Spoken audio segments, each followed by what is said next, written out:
Një burr shkoi tek Aristoteli i Madh dhe i tha: "O mësues i madh, kam ardhur të pyes për diçka. Mesazh Unë nga vi nga një vend tjetër Limotiv. dhe duhet të vendosem dhe të jetoj në qytetin tuaj.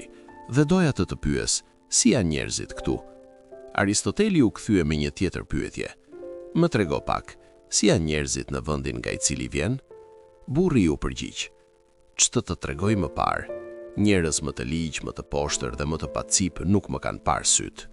Janë pikërisht njerëzit ata që më detyruan të marr rrugën dhe të largohem që andej për t'u vendosur këtu." Aristoteli pas një heshtje të shkurtër i tha: "O mik, mos u lodh, se edhe këtu një lloj janë." Pas disa kohësh, vjen një burr tjetër dhe i thot: "O mësues i madh, dua të vi të banoj në qytetin tuaj, por doja të di diçka më shumë rreth njerëzve këtu." Aristoteli e pyeti: "Më thuaj fillimisht, si janë njerëzit në vendin nga vjen?" Të them të drejtën, ju përgjigj ai, janë shumë të mirë, të dashur, të respektueshëm dhe të ndershëm. Po të mos kisha disa probleme të mijat, nuk do të largohesha nga i vend kurrë." Aristoteli, duke buzëqeshur, i tha: "Ashtu janë dhe këtu." Nxënësit e tij, pasi kishin dëgjuar dy variantet, e pyetën të çuditur: "O mësuesi ynë, cila është e vërteta në këtë mes? Njerëzit tanë janë të këqinj apo të mirë?" Para disa kohësh dikuj tjetër i patë thënë se janë të ligj, tani këtij i thua se janë të mirë. Aristoteli u tha: "Dëgjoni nxënësit e mi. I pari, kur foli keq për njerëzit me të cilët kishte jetuar, më shumë se për ta, tregoi cilësitë dhe mendimet që kishte në mendje.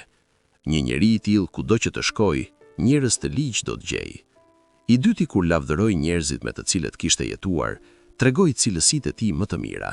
Dhe ky njeri kudo që të shkojë, edhe në vendin më të keq, njerëz të mirë do të gjej." Po, cili është morali i kësaj? E bukura dhe e shëmtuara janë brenda vetes. Mbizotëron ajo që ushqej më shumë.